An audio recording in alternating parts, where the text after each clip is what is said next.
તો સુરતથી સમાચાર સામે આવી રહ્યા છે। સુરતમાં કોઝવે પર પાણી ફરી વળ્યા છે, જેમાં સુરતના વાવિયા પાસે પાણી ફરી વળ્યા છે। ખાડી કોઝવે પર પાણી ફરી વળતા જીવના જોખમે વાહન ચાલકો કોઝવે પસાર કરવા માટે મજબૂર બન્યા। માંડવીના મુજલાવથી આ જે કોઝવે છે તે પાણીમાં ગરકાવ થયો છે, જેમાં જીવના જોખમે કોઝવે પરથી લોકો પસાર થવા માટે મજબૂર બન્યા છે। તેના સીધા દ્રશ્યો અમે આપને બતાવી રહ્યા છીએ। વાવિયા ખાડી પર આવેલો કોઝવે પાણીમાં ગરકાવ થયો છે। કોઈ અનિચ્છનીય ઘટના બને તો તેની માટે જવાબદાર કોણ?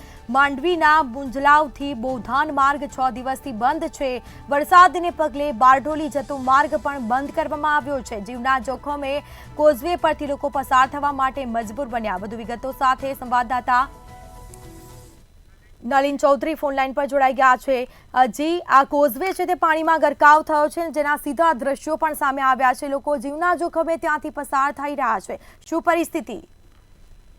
બિલકુલ સ્મિતા, સુરત ગ્રામ્ય વિસ્તારમાં વહેલી સવારથી જે પ્રકારે વરસાદી વાતાવરણ યથાવત છે, ખાસ કરીને ગુજરાતમાં જે પ્રકારે ભારે વરસાદની આગાહી કરવામાં આવી છે, ત્યારે સુરતના માંડવી તાલુકાના મુંજલાવથી બોધાન જતો માર્ગ છે તે છેલ્લા 6 દિવસથી બંધ છે। ત્યારે જે લોકો છે તેઓ જીવના જોખમે કોઝવે પરથી પસાર થતા હોય તેવા દ્રશ્યો છે તે કેમેરામાં કેદ થયા છે। ખાસ કરીને જે મુંજલાવથી બોધાન જતો જે માર્ગ છે, આ માર્ગ પરથી વાવિયા ખાડી પસાર થાય છે અને તેના ઉપર આવેલો જે કોઝવે છે તેના ઉપરથી પાણી ફરી વળતા જે લોકો છે તેઓ હાલાકીનો સામનો કરી રહ્યા છે। બીજી તરફ વરસાદને પગલે જે શોર્ટકટ ગણાતો બારડોલી જતો માર્ગ છે તે બંધ થતા લોકોએ હાલાકીનો સામનો કરવાનો વારો આવ્યો છે। તો બીજી તરફ જે લોકો છે તેઓ જીવના જોખમે કોઝવે પરથી પસાર થવા માટે મજબૂર બન્યા છે।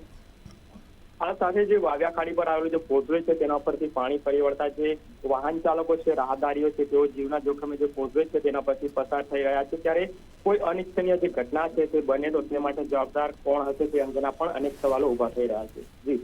જી બિલકુલથી તમામ જાણકારી આપવા બદલ આપનો આભાર। તો આ સાથે સુરતમાં વાવિયા ખાડી કોઝવે પર પાણી ફરી વળતા લોકોને મુશ્કેલી વેઠવાનો વારો આવ્યો છે, જેના સીધા દ્રશ્યો અમે આપને બતાવી રહ્યા છીએ। આખો કોઝવે પાણીમાં ગરકાવ થયો છે, વાહન ચાલકો જીવના જોખમે પસાર થઈ રહ્યા છે।